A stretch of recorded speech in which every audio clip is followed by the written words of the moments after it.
Welcome to Between the Lines of Crime. Today, I'm going to take you to a place where the road ends, not because we haven't figured out how to build through it, but because nature won't let us. A place where the trees grow so thick they block the sky, where rivers run backwards and maps become meaningless, where people vanish, where silence is alive. This is the Darien Gap, and once you enter it, you are utterly, terrifyingly on your own. The Pan American Highway stretches nearly 19,000 miles from Alaska to Argentina. It's the longest motorable road on Earth, a ribbon of pavement that almost connects the entire Western Hemisphere. Almost. Because deep in the borderlands between Panama and Colombia, the highway stops, abruptly. This 100-mile stretch of impassable jungle and swamp is known as the Darien Gap, a true void. No bridges, no road, no GPS. Just rainforest, swampland, tribal territory, and shadows. You don't just cross the Darien Gap, you survive it. The Darien is both a physical and psychological maze. There are no marked paths, just makeshift trails through mud that can swallow a man to his waist, rivers with sudden currents, and hills that raise like green, sweating walls. The rain falls in sheets, snakes lie coiled like roots, diseases lurk in the water, and insects, they never stop. There's something about the sound of the jungle always moving, never showing itself. It's said that in the Darien, you begin to forget what open sky looks like, and then there are human dangers.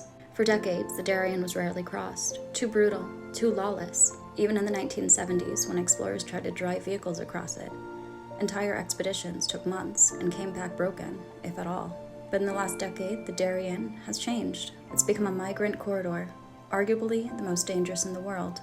Every day, thousands of desperate people walk the jungle in search of hope in North America. What they find is something else entirely. The journey takes them to 10 days, if you're lucky. People die of exhaustion, they drown, they are swept away. Bodies are left behind because there is no choice. And what happens in the jungle stays there. Kidnappings, robberies, assaults, many unconsensual acts, all disturbingly common and largely unpunished. The perpetrators? Sometimes other migrants, sometimes locals, and sometimes something worse. For years, the Darien Gap was a sanctuary for armed groups like the FARC, even after demobilizing factions of them, along with traffickers, smugglers, and paramilitaries, still move like shadows through the jungle. There are reports of mysterious men in camouflage watching from ridges, of people being led off paths by someone who speaks no language anyone recognizes, or groups vanishing entirely. In the Darien, everyone is vulnerable. Even seasoned guides have gone missing.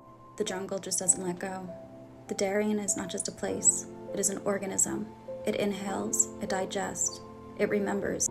Satellite imagery has shown entire paths shifting overnight, as if the jungle is healing itself, closing around the footprints of those who dared to enter. Some migrants say they hallucinate by day 3 or 4, visions of people who aren't there, whispering. Others speak of the crying woman, heard deep at night, long after the firewood has burned out. It's not a myth, it's just another truth the jungle keeps. The stories are endless. A father carrying his infant daughter for 9 days without shoes, arriving in Panama with his feet shredded raw.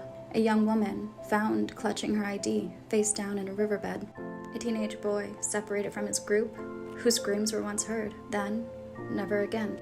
There are NGOs and volunteers who greet the survivors at the other side, shaking, traumatized. When they ask what the jungle is like, most say the same thing. It's not human. It's not a place for people. It changes you. The truth is, the Darien Gap is engineered by both man and nature.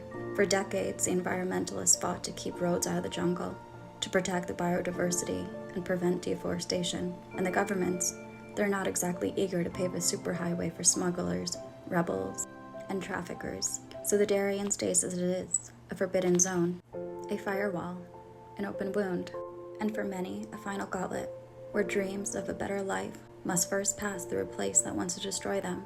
There's no place on Earth like the Darien Gap, and maybe that's by design. Maybe we're not meant to cross anything, because sometimes the road doesn't end, sometimes it stops, and the green beyond it, that's not a path, it's a warning. And though its warnings are harsh and often unforgiving, people will still risk crossing the Darien, chasing a better life, a dream, and with hope, the brutal journey will fade into a memory, and they'll have the chance to rediscover who they are.